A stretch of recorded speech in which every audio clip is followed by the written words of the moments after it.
a new frame here, the second video this morning, and walking along Market Street going east, and just past Burlington Coat Factory, which I thought about hitting up for after Christmas sales, because these gloves seem nice. These were on sale as it was. They're even North Face, but they were on sale for like a half off ages ago.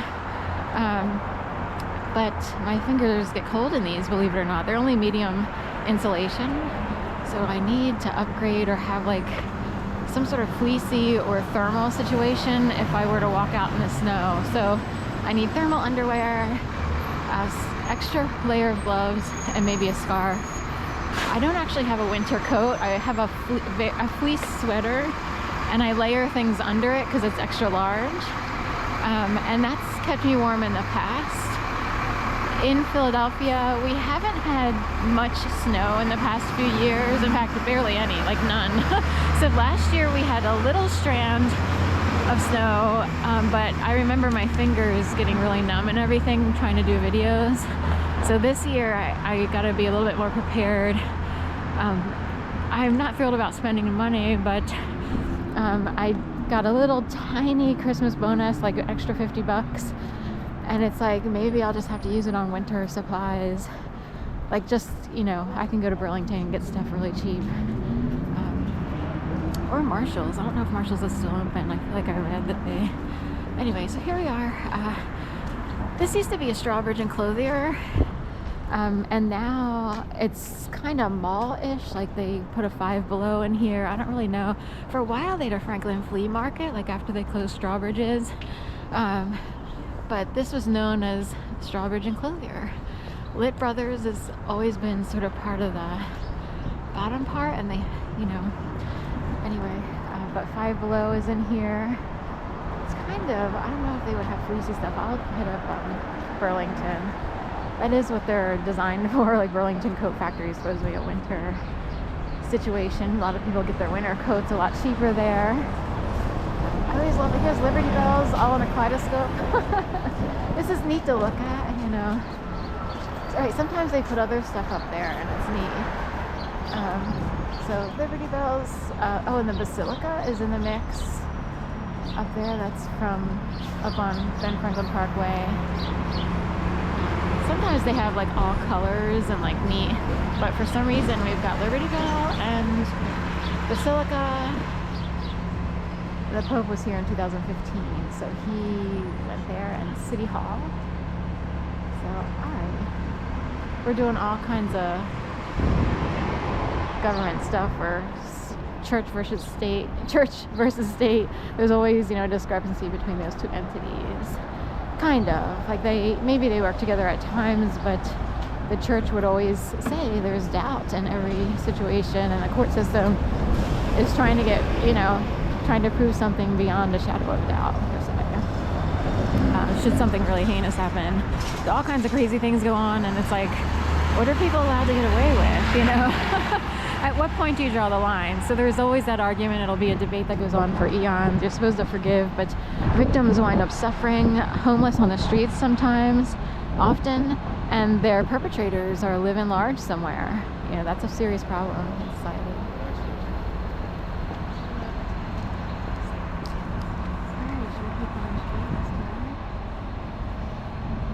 I can see the that's a reflection of the signage up there at the top of Strawbridge and Clothier. That's the federal court building. No one wants to really wind up there, I guess, unless they're seeking justice and, you know, justice is on their side. But most people's lives don't want to be tangled up in the court system. You know what I mean? Like, hopefully people can have, you know, as free of serious drama as possible, but sadly the world is, some people are raised and they know the world is like a bad place. It's like Trump with there was an ad about a granddaughter of his or something, and her name's Caroline or Carolina, and he's like, she doesn't know that the world is evil, she's still sweet, you know, and I thought of that song, Sweet Caroline, da da da, which, by the way, is now on the theater here in Philadelphia near the neighborhood of the Forest Theater, over by Quince and Walnut Street. and near 11th, between 11th and Quince, Quince, which, by the way, is similar to a Spanish and French number of 11 and 12. That's interesting to me. So anyway, how far are we walking here? I didn't want to go down too far. This is probably good enough. I'll go down to the L. James A. Byrne U.S. Courthouse. We're expecting snow on Sunday into Monday. It looks like Monday for our area because we're so far on the East Coast, like way over there.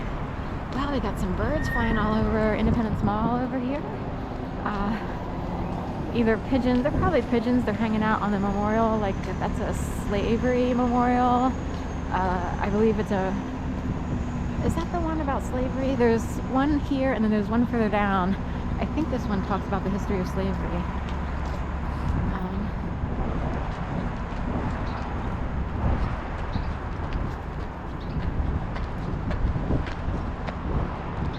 Wow, look at the size of that flag. And it's lowered for President Jimmy Carter, former president, 39th President Jimmy Carter. It's all wrapped up because of the wind. Wow, it's a massive one. I don't think I've seen, I don't recall one that big being here before, unless it's usually flying so high that we don't notice it. But of course, you know, condolences are in order for Jimmy Carter, the peaceful president, the Nobel Peace Prize winner, peanut farm owner. His family were peanut farm owners in Georgia, Plains, Georgia. He was 1977 and 1981, only held one term. I forget if he got in there for an unusual reason. I forget how that all worked, but I like Jimmy Carter, and to live to be 100. So he made it past 100. He turned 100 in November, I believe, somewhere in the fall, and then you know, right before the end of the year.